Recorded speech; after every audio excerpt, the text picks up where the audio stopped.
وَلْتَكُنْ مِنْكُمْ أُمَّةٌ يَدْعُونَ إِلَى الْخَيْرِ وَيَأْمُرُونَ بِالْمَعْرُوفِ وَيَنْهَوْنَ عَنِ الْمُنْكَرِ وَأُولَئِكَ هُمُ الْمُفْلِحُونَ. إن الحمد لله نحمده ونستعينه ونستغفره ونؤمن به ونتوكل عليه ونعوذ بالله من شرور أنفسنا ومن سيئات أعمالنا من يهده الله فلا مضل له ومن يضلله فلا هادي له ونشهد أن لا إله إلا الله وحده لا شريك له ونشهد أن محمدا عبده ورسوله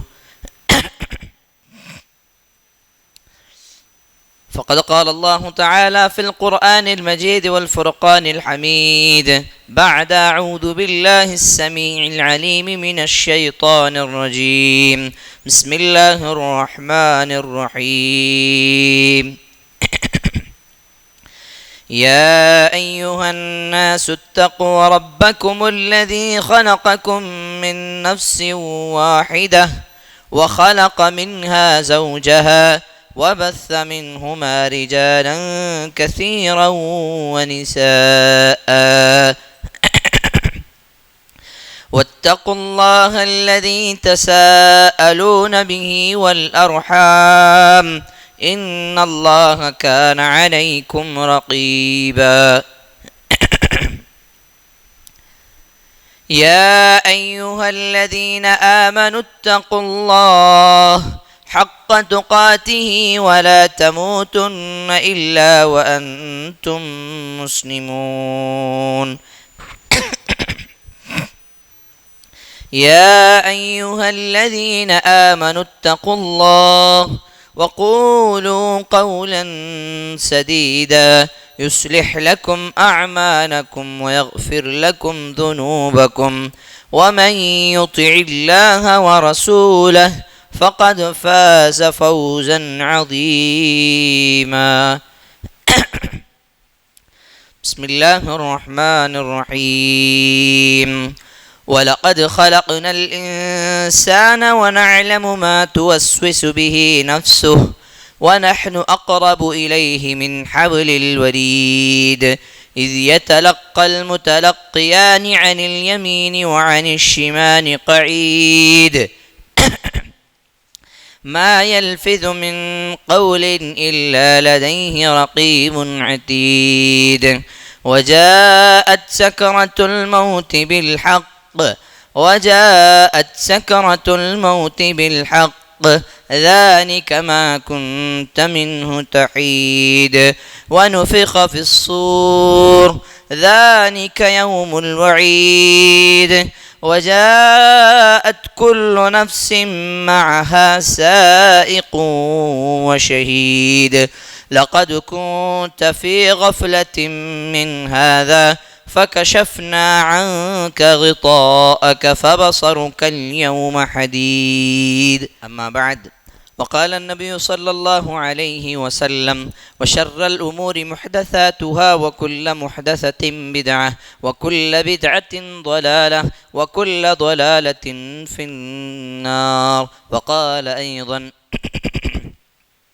فإن أصدق الحديث كتاب الله وخير الهدي هدي محمد صلى الله عليه وسلم அல்லாஹுக்கு எல்லா புகழும் புகழ்ச்சி முறித்தாகட்டும். அந்த வல்ல ரஹ்மானின் சாந்தியும் சமாதானமும் அருளும் கிருபையும் நேசமும் பாசமும் அனைத்து தூதர்கள் மீதும் குறிப்பாக நமது உயிருக்கும் மேலானவர் கண்மணி நாயகம் முஹம்மது ரசூலுல்லாஹ் ஸல்லல்லாஹு அலைஹி வஸல்லம் அவர்கள் மீதும் அவர்களுடைய குடும்பத்தாரின் மீதும் அவர்களை பின்பற்றிய உத்தம சத்திய சஹாபாக்கள் தாபிஈன்கள் இன்னும் இந்த ஸலாத்துக்காக தியாகம் செய்த அனைத்து இமாம்கள் சலஃபுகள் முன்னோர்கள் நல்லவர்கள் இந்த உலகத்தில் வாழ்ந்து மரணித்த வாழுகின்ற முஸ்லிமான அனைத்து ஆண்கள் பெண்கள் குறிப்பாக இந்த இறை இல்லத்தில் இறையருளை தேடி வந்து இறை கற்றலை நிறைவேற்ற வேண்டும் என்ற உயர்ந்த நோக்கத்துடன் அமர்ந்திருக்கக்கூடிய நம் அனைவர்கள் மீதும் என்றென்றும் நிலவட்டமாக என்று கூறி என்னுடைய இந்த ஜுமாவின் உரை நான் ஆரம்பம் செய்கிறேன். கண்ணியத்திற்குரியவர்களே, பெரியவர்களே, அல்லாஹ்வின் நல்லடியார்களே, இன்று இன்ஷா அல்லாஹ் ஜுமாவின் தலைப்பு ஆட்சியும் அதிகாரமும் அல்லாஹுக்கே சொந்தமானது. சமீபத்தில், குறிப்பாக கடந்த வாரம், நம்முடைய வாழக்கூடிய இந்த நாட்டில் எந்த ஊரில் வசிக்கின்றோமோ அந்த தமிழ்நாட்டுடைய தேர்தலுடைய முடிவுகள் வந்தது. அந்த தேர்தலுக்கு பிறகு வரக்கூடிய முஸ்லிம்களுடைய நிலைப்பாடுகளை பார்க்கும் பொழுது, முஸ்லிம் இளைஞர்களுடைய செயல்பாடுகளை பார்க்கும் பொழுது, முஸ்லிமாக இருந்து குஃப்ரான செயல்கள் செய்யக்கூடிய பல முஸ்லிம்களை பார்க்கும் பொழுது உள்ளத்திற்கு ஒரு கவலையாக தான் இருக்கின்றது. ஏனென்று சொன்னால், எந்த இஸ்லாத்தை நாங்கள் போதிக்கின்றோமோ அந்த இஸ்லாத்தை மறந்துவிட்டு இந்த உலகத்தில் வாழுகின்ற நிலைமைக்கு இந்த முஸ்லிம்கள் தள்ளப்பட்டிருக்கிறார் என்று நாங்கள் கண்கூடமாக பார்க்கின்றோம். குறிப்பாக இந்த தேர்தல் விஷயத்தில், தேர்தலோட வேட்பாளராக இருக்கட்டும் அல்லது அந்த அறிவிப்புக்கு பிறகு, அதாவது தேர்தலுடைய முடிவுக்கு பிறகு முஸ்லிம்களுடைய நிலப்பாடுகளை பார்க்கும் பொழுது, இரண்டு தரப்பிலும் வெற்றி பெற்றவர்களுடைய கூட்டத்துடைய அந்த கட்சியுடைய தொண்டர்களும் அந்த இளைஞர்களும் அந்த வாலிபர்களும் சரி, தோற்ற கட்சியுடைய அந்த இளைஞர்களும் அந்த முஸ்லிம் வாலிபர்களும் சரி, ரெண்டு பேரும் சோஷியல் மீடியா போர் என்று ஆரம்பித்து விட்டார்கள். ஒருத்தருக்கொருத்தர் தாக்கிக் கொள்வது, அவமதிப்பது, அவர்களுடைய மரியாதை, அவர் முஸ்லிமா மனிதனா என்ற இந்த விஷயம் பார்க்காமல், அந்த செயல் அது உண்மையா பொய்யா என்று விசாரிக்காமல் உடனடியாக அதை பரப்பிவிடுவது, தவறான ஒரு குற்றச்சாட்டை வைப்பது, அதிலும் குறிப்பாக இளைஞர்கள் இஸ்லாத்துக்கு விரோதமான பல செயல்களை செய்து கொண்டிருக்கக்கூடிய நேரத்தில் நாங்கள் பார்க்கும் பொழுது இந்த சமுதாயத்துடைய நிலைமை மிகவும் மோசமான நிலைமையாக இருக்கின்றது நாங்கள் உணர முடிகின்றது. அல்லாஹ் நம் அனைவருக்கும் அருள் புரியட்டும், நம் அனைவரையும் மன்னிக்கட்டும். ஏனென்று சொன்னால், இந்த தேர்தலுக்கு பிறகு பார்க்கும் பொழுது விரைவில் நம்மளுடைய சமூகம் மோசமான ஒரு சீரளவுக்கு ஒரு சமுதாயமாக மாறிவிடுவோம் என்ற அச்சம் உள்ளத்தில் வருகின்றது. காரணம், முஸ்லிம்களுடைய குறிப்பாக இளைஞர்களுடைய நம்மளுடைய நிலைப்பாடுகள், எப்படிப்பட்ட செயல்கள். அல்லாஹ் மன்னிக்க வேண்டும். கிறிஸ்தவ மதம், இந்து மதம் அல்லது இஸ்லாத்துக்கு முரணாக இருக்கக்கூடிய யூத மதம், இப்படி பல மதங்கள் இருக்கட்டும், அவர்களுடைய கலாச்சாரத்தை பின்பற்றக்கூடிய அளவுக்கு முஸ்லிம்கள் மாறிவிட்டார்கள். கோவிலில் அல்லாஹ் மன்னிக்க வேண்டும், அல்லாஹுக்கு எதிராக செய்யக்கூடிய இந்த ஷிர்கான காரியம் கூட அவர்கள் செய்து விடுகின்றார்கள். அந்த இடத்தில் நிற்கக்கூடிய அந்த வேட்பாளராக இருக்கட்டும் அல்லது அந்த கட்சியுடைய தொண்டர்கள், அந்த கட்சியுடைய இளைஞர்களாக இருக்கட்டும், முஸ்லிம்களை பார்த்து தான் சொல்லக்கூடிய வார்த்தை இது. முஸ்லிம் இளைஞர்களுடைய நிலைமை இஸ்லாத்தை விட்டு வெளியேறிய காரியங்கள் நம்மளுடைய வாழ்க்கையில் அடிக்கடி நடந்து கொண்டிருக்கின்றது. சோஷியல் மீடியாவில் எடுத்துக்கொண்டால் ஒரே மியூசிக், பாட்டு, மீம்ஸு, ஒருவரை தாக்குவது, இந்த கட்சி சிறந்தது, அந்த கட்சி சிறந்தது, எங்களுடைய தலைவன் உங்களுக்கு தெரிவார், எங்களோட தலைவன் தோற்கப்பட்டார், எங்களோட தலைவன் வென்றெடுக்கப்பட்டார் என்று பலவிதமான பதிவுகள் சோஷியல் மீடியாக்களில் அதிகமாகிவிட்டது. காரணம், என்னுடைய கட்சி ஜெயிச்சு விட்டது, என்னுடைய கட்சி தோற்றுவிட்டது, என்னுடைய தலைவன் வென்று விட்டான், என்னுடைய தலைவன் தோற்றுவிட்டான் என்ற சூழ்நிலையில் முஸ்லிம் இளைஞர்கள் என்ன செய்கின்றார்கள்? மியூசிக்கை போட்டு, பாட்டை போட்டு, ஆட்டம் பாட்டம், மீம்ஸு, ஹராமான பெண்கள் எதுவும் பார்க்காமல் எல்லாம் சோஷியல் மீடியாவில் போட்டு, அல்லாஹ் மன்னிக்க வேண்டும், உடனடியாக ஒரு போர் மாதிரி நடந்து விட்டது. இதெல்லாம் தோற்றவர்களையும் நாங்கள் குறைத்து மதிப்பிடக்கூடாது. அவர்களும் என்ன செய்கின்றார்கள்? எங்களுடைய தலைவர்களை பற்றி உங்களுக்கு தெரியும், எங்களுடைய தலைவர் உங்களுக்கு எவ்வளவு முக்கியமானவர் என்று உங்களுக்கு புரியும், வென்றவர்கள் எங்களுடைய தலைவர் தான் சிறந்தவர்கள் என்றெல்லாம் பேசிக்கொண்டிருக்கக்கூடிய நேரத்தில் நம்முடைய தலைவர் முஹம்மது நபியை பேசக்கூடியவர்கள் ஒரு முஸ்லீம் இளைஞர் கூட கிடையாது. பள்ளிவாசலுக்கு வெளியிலேயோ முஹம்மது நபியுடைய சுன்னாவை, தாடியை கூட கடைப்பிடிக்காத முஸ்லீம்கள் தன்னுடைய கட்சி தலைவரை பற்றி பேசிக்கொண்டிருக்கிறார்கள். எப்படிப்பட்ட முஸ்லிம்கள், அல்லாஹ் மன்னிக்க வேண்டும். எந்த பாதை நோக்கி நாங்கள் செல்ல இருக்கின்றோம் கவனிக்க வேண்டும் சகோதரிகளை, பெரியோர்களை, குறிப்பாக இளைஞர்களை, முஸ்லிம் சமுதாயமே. நாம் செல்லக்கூடிய பாதை எந்த பாதையாக இருக்கின்றது கவனிக்க வேண்டும். இளைஞர்களுடைய ஒரு கூட்டத்தை நாங்கள் மாற்றிவிட்டால், அவர்களுடைய அந்த சிந்தனை நாங்கள் மாற்றிவிட்டால் எவ்வளவு பெரிய புரட்சி உண்டாகும் என்று நாங்கள் இந்த சமீபத்தில் இந்த தேர்தலில் பார்த்தோம். இப்போ இது எல்லாத்துக்கும் காரணம் யார்? இந்த தேர்தலுடைய முடிவுக்கு பிறகு நம்ம எல்லோருக்கும் தெரிந்திருக்கும். இந்த தேர்தலுடைய முடிவுக்கு முக்கிய தூணாக இருந்த, முக்கிய காரணமாக இருந்தவர்கள் யார்? இந்த சமுதாயத்துடைய இளைஞர்கள் தான், இந்த சமுதாயத்துடைய வாலிபர்கள் தான். ஆனால் அதே சந்தேகம், நம்முடைய முஸ்லிம் சமுதாயத்தில் இவ்வளவு பெரிய புரட்சியை உருவாக்கக்கூடிய எத்துணை முஸ்லீம் இளைஞர்கள் உருவாகி இருக்கிறார்கள். மார்க்க கல்வியை படிப்பதற்காக எத்துணை இளைஞர்கள் முன் வந்திருக்கிறார்கள். பள்ளிவாசலுக்காகவும் சரி, குர்ஆனுடைய சம்பந்தப்பட்ட அனைத்து விஷயங்களும், மார்க்க கல்வி சம்பந்தப்பட்ட விஷயங்கள் எத்துணை இளைஞர்கள் முன் வந்திருக்கிறார்கள். சொல்லுங்கள் பார்ப்போம். இந்த சமுதாயத்திற்காக எத்துணை இளைஞர்கள் முன் வந்து தன்னுடைய தியாகத்தை அர்ப்பணிப்பு செய்வதற்காக முன் வந்திருக்கிறார்கள். எதுவும் கிடையாது. ஆனால் இந்த உலகத்துக்காக, தன்னுடைய தலைவனுக்காக, உலகத்துடைய தலைவனுக்காக எவ்வளவு வேணாலும் கீழே இறங்கி அவர்களுக்காக போராடுவோம் என்று சொல்லக்கூடிய குரல் இளைஞர்களுடைய குரலாக இருக்கின்றது. அல்லாஹுடைய சட்டத்தை மாற்றக்கூடிய, அல்லாஹுடைய சட்டத்துக்கு எதிராக இருக்கக்கூடிய ஒரு சட்டத்திற்கு நாங்கள் இவ்வளவு மகிழ்ச்சியாக இருக்கின்றோமா? அல்லாஹுடைய சட்டத்துக்கு மாற்றமாக இருக்கக்கூடிய ஒரு சட்டம், இந்த இந்திய நாட்டில் இருக்கக்கூடிய பல சட்டங்கள் நமக்கு முரணாக இருக்கும், இஸ்லாத்துடைய ஷரியத்துக்கு முரணாக இருக்கும். ஆனால் நாங்கள் எந்த விதத்தில் அதை ஏற்றுக்கொள்கின்றோம்? நம்மீது நிர்பந்தப்பட்டிருக்கிறது. நாங்கள் முஸ்லிமுடைய நாடில் இல்லை, இஸ்லாமியுடைய ஆட்சி இல்லை, இஸ்லாத்துடைய அந்த சட்டத்திட்டங்கள் இல்லை. அதன் காரணமாக தான் நாங்கள் பல சட்டங்கள், இஸ்லாமிய சட்டங்கள் நாங்கள் நிறைவேற்ற முடியாமல் இருக்கின்றோம். ஆனால் இஸ்லாத்துக்கு முரணாக இருக்கக்கூடிய சட்டங்களுக்கு அவ்வளவு மகிழ்ச்சி, அவ்வளவு சந்தோஷம் எங்கேருந்து வந்தது? அல்லாஹ் நம்மை மன்னிக்க வேண்டும். இன்னில் ஹுக்மு இல்லா லில்லாஹ். அல்லாஹ் தான் தீர்ப்பளிக்கக்கூடியவன், அவன்தான் சிறந்த தீர்ப்பாளி.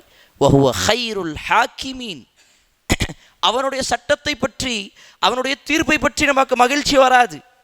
ஆனால் இந்த உலகத்துடைய தீர்ப்பை பார்த்துவிட்டு இளைஞர்களுடைய கூட்டம் சந்தோஷமாக அலைகின்றது. இந்த இஸ்லாத்துடைய வளர்ச்சிக்காக இந்த இளைஞர்களுடைய பங்களிப்பு எங்கே இருந்தது? முஹம்மத் பின் காசிம் நம்முடைய இந்தியா நாட்டுக்கு வரும்பொழுது 18 வயது தான். அப்படிப்பட்ட இளைஞர்கள் எங்கே போனார்கள்? ஜயத் பின் உசாமா பின் ஜெயித் ரலியல்லாஹு அன்ஹு ரசூலுல்லாஹி ஸல்லல்லாஹு அலைஹி வஸல்லம் ஒரு படையுடைய தளபதியாக அவர்கள் ஆக்கினார்கள். வயது 17. சுப்ஹானல்லாஹ். அப்படிப்பட்ட இளைஞர்கள் இப்போது எங்கு இருக்கிறார்கள்?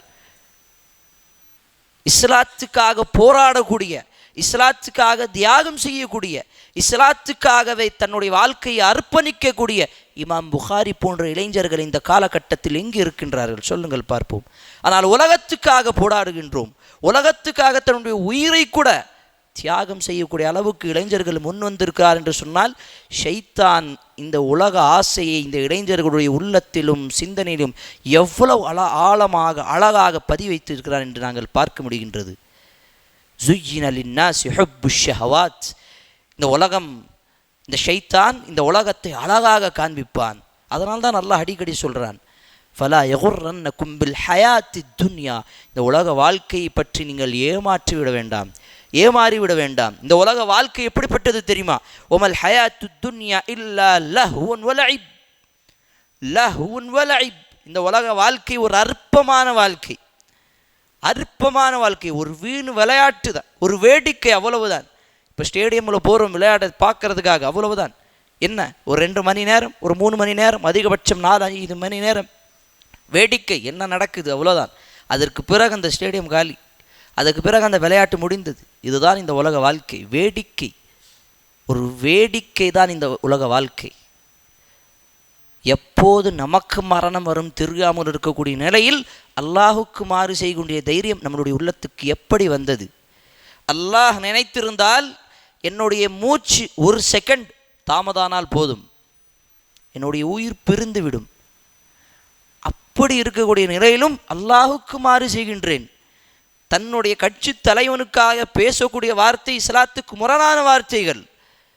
அல்லாஹ் நம் அனைவரையும் மன்னிக்க வேண்டும். சகோதரர்களே, இந்த புரட்சி பேசக்கூடியவர்கள் இஸ்லாத்துக்காக ஏன் அவர்கள் முன்வரவில்லை? ஃபஜ்ருடைய தொழுகைக்காக அவர்கள் ஏன் முன்வரவில்லை? இஸ்லாத்துக்காக இவ்வளவு உழைத்திருந்தால் இன்று நிறைய மக்கள் அல்லாஹ்வை சரியாக புரிந்திருப்பார்கள், இஸ்லாத்தை படித்திருப்பார்கள், குர்ஆனை தெரிந்திருப்பார்கள், முஹம்மது நபி யார் என்று அவர்கள் படித்திருப்பார்கள். இதுக்கு யார் காரணம் சகோதரர்களே? நாம் அப்படிப்பட்ட இளைஞர்களை உருவாக்கவில்லை, நாம் அப்படி இளைஞராக மாறவில்லை. இதுதான் காரணம். அல்லாஹ் சொல்கின்றான், அஃபஹுக்முல் ஜாஹிலியத்தி யப்கூன், இஸ்லாத்துக்கு முன்பாக இருக்கக்கூடிய அந்த ஹராமான சட்டத்திட்டங்கள் அதை தான் நீங்கள் விரும்புகிறீர்களா? அல்லாஹ் கேட்கின்றான். அப்படிப்பட்ட சட்டத்தை நீங்கள் விரும்புகிறீர்களா? அல்லாஹ் நம்மை மன்னிக்க வேண்டும். இஸ்லாத்தில் இருக்கக்கூடிய ஒவ்வொரு சட்டமும் அவ்வளவு அழகானது, அவ்வளவு அற்புதமானது. ஆனால் அந்த சட்டத்திட்டத்தை படிக்கக்கூடிய காலம் போகிவிட்டது. அப்படிப்பட்ட இளைஞர்களுடைய கூட்டம் குறைந்து விட்டது. இஸ்லாத்துக்காக முன் வரக்கூடிய கூட்டம் சொற்பமானவர்கள் தான். அவர்களையும் நாங்கள் கண்ணிய குறைவாக தான் நடத்துகின்றோம். இன்னைக்கு எத்தனை இளைஞர்கள் மார்க்க படிப்புக்காக ஆலிமாக மாறி இந்த பள்ளிவாசலுக்காகவும் மார்க்கத்துக்காகவும் அர்ப்பணிப்பு செய்யக்கூடியவர்களாக இருக்கிறார்கள், சொற்பமானவர்கள். இதுவே உலகத்துக்காக நீங்கள் தேடி பாருங்கள், இன்ஜினியர் லிஸ்ட்டு போயிட்டே இருக்கும், டாக்டர் லிஸ்ட்டு போயிட்டே இருக்கும், கட்சி தொண்டர்கள் போய்கிட்டே இருக்கும். யார் யாரோ கட்சிக்காக உழைக்கின்றார்கள். மார்க்கத்துக்காக உழைக்கக்கூடிய இளைஞர்கள் எங்கே சகோதரர்களே, பெரியவர்களே? இந்த உலகத்தில் ஆட்சி, இந்த உலகத்தில் இருக்கக்கூடிய எல்லா அதிகாரமும் அல்லாஹ் தன் நாடியோருக்கு தான் கொடுக்கின்றான். அல்லாஹ் தான் நாடியோருக்கு ஆட்சியும் அதிகாரத்தையும் கொடுக்கின்றான், தான் நாடியோருக்கு அந்த ஆட்சியை எடுக்கின்றான், தான் நாடியோருக்கு அந்த மரியாதை கண்ணியத்தை கொடுக்கின்றான், தன் நாடியோருக்கு அந்த மரியாதையை எடுக்கின்றான் என்று அல்லாஹுடைய வார்த்தை. பியதிக்கல் ஹைர், அது அவனுடைய கையில் இருக்கின்றது, அது அவனுடைய அதிகாரம். அல்லாஹ் யாருக்கு நாடுகின்றானோ அதுதான் நடக்கும். அல்லாஹுடைய தூதர் ஸல்லல்லாஹு அலைஹி வஸல்லம் எவ்வளவு அழகாக சொன்னார்கள், இந்த உலகம் முழுவதும் உங்களுக்கு ஒரு விஷயத்தை கொடுக்க முயற்சி செய்தால் அல்லாஹ் நாடினால் மட்டுமே தான் அது முடியும்.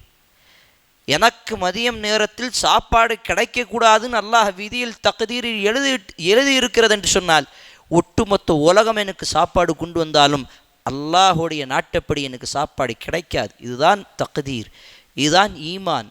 இந்த நம்பிக்கை முஸ்லீமுடைய இளைஞர்களாக இருக்கக்கூடிய நம்மீது நமக்கு அதிகமாக இருக்க வேண்டும் சகோதரர்களே, பெரியோர்களே. இந்த உலகத்தில் இருக்கக்கூடிய ஆட்சி அதிகாரம் சிறிது காலம்தான், அதிகபட்சமாக 50 காலம், அதிகபட்சமாக ஒரு 100 வருஷம், அவ்வளவுதான். இதுக்கு மேலே மன்னரை வாழ்க்கை, மன்னரை வாழ்க்கைக்கு பிறகு மறுமை வாழ்க்கை. இதெல்லாம் இஸ்லாத்தில் நாங்கள் எப்போது படிப்போம் சகோதரர்களே, பெரியோர்களே? இஸ்லாத்தில் இருக்கக்கூடிய இளைஞர்களுக்காக ஒரு கோரிக்கை. நாங்கள் இந்த உலகத்துக்காக எவ்வளவோ போராடுகின்றோம், தன்னுடைய குடும்பத்துக்காக எவ்வளவு பாடுபடுகின்றோம், தன்னுடைய வேலைக்காக அவ்வளவு கஷ்டப்படுகின்றோம். ஆனால் சிறிதளவு அந்த கஷ்டத்தை மார்க்கத்துக்காக நாங்கள் கொடுத்தோம் என்று சொன்னால் இந்த மார்க்கத்தில் மிகப்பெரிய ஒரு புரட்சி, இந்த கூட்டம் அலை அலையாக இஸ்லாத்தில் வரக்கூடிய காட்சிகள் நாங்கள் பார்ப்போம் இன்ஷா அல்லாஹ். இது மாறும், மறுமை நாளுடைய அடையாளத்தில் ஒன்றாக இருக்கின்றது. அப்போ சொல்லக்கூடிய விஷயம் என்ன என்று சொன்னால் சகோதரிகளே, பெரியோர்களே, இந்த இளைஞர்களுடைய கூட்டத்திற்கு ஒரே ஒரு விஷயம்தான், ஆட்சி அதிகாரம் இந்த உலகத்தில் அல்லாஹத்தான் நாடியோருக்கு தான் கொடுப்பான். ஆனால் நிரந்தரமான ஆட்சி அதிகாரம் அல்லாஹுக்குமே சொந்தமானது. இனில் ஹுக்மு இல்லா லில்லாஹ். ஆனால் இன்று நாங்கள் இந்த உலகத்துடைய சட்டத்துக்கு அவ்வளவு ஆசைப்படுகின்றோம், அவ்வளவு சந்தோஷப்படுகின்றோம். இன்றைக்கி பாருங்கள், நம்மளுடைய குடும்ப விஷயமாக இருக்கக்கூடிய சண்டைகளாக இருக்கட்டும், பிரச்சனையாக இருக்கட்டும், இதெல்லாம் நமக்கு சட்டத்தில் ஒரு இடம் இருக்கின்றது. எப்படி? பள்ளிவாசலை அணுகி கொண்டு உங்களுடைய மார்க்கத்தின்படி தீர்ப்பை நீங்கள் வழங்கி கொள்ளலாம். ஆனால் இன்றைக்கி எத்தனை குடும்பத்தில் இருக்கக்கூடியவர்கள் பள்ளிவாசல் தன்னுடைய மார்க்க அறிஞர்களிடம் இஸ்லாத்துடைய சரியான முடிவு எடுக்கின்றார்கள்? இல்லை, எல்லாம் உலகத்துடைய அந்த கோட்டுக்காகவும் அந்த சட்டத்துக்காக தான் எதிரில் போய் நின்று கொண்டிருக்கிறார்கள். அவர்கள் சொல்லக்கூடிய சட்டத்தை தான் மனப்பூர்வமாக ஏற்றுக்கொள்கின்றார்கள், அல்லாஹுடைய சட்டத்தை முழுமையாக மறுக்கின்றார்கள். அல்லாஹ் சொல்லுகின்றான், அல்லாஹுடைய சட்டத்தை மறுக்கக்கூடியவர்கள் ஃபஉலாஇக ஹுமுஸ் ஸாலிமுன், அவர்கள்தான் உண்மையான அநியாயக்காரர்கள், அவர்கள்தான் உண்மையான பாவிகள் என்று அல்லாஹ் சொல்லுகின்றான். இப்போ உலகத்துக்காக வாழாமல் மறுமைக்காக வாழக்கூடிய நல்ல முஸ்லீமாக மாறுவோம் இன்ஷா அல்லாஹ். சகோதரர்களே, அல்லாஹ் நம் அனைவருக்கும் இந்த கூட்டம், இளைஞர்களுடைய இந்த கூட்டம் மார்க்கத்துக்காக உழைக்கக்கூடிய ஒரு கூட்டமாக அல்லாஹ் சுப்ஹானஹு வ தஆலா ஆக்குவான் இன்ஷா அல்லாஹ். அல்லாஹ் நம் அனைவருக்கும் அதற்கான அருள் புரியட்டும். وأقول قولي هذا واستغفر الله لي ولكم ولسائر المسلمين من كل ذنب فاستغفروا إنه هو الغفور الرحيم.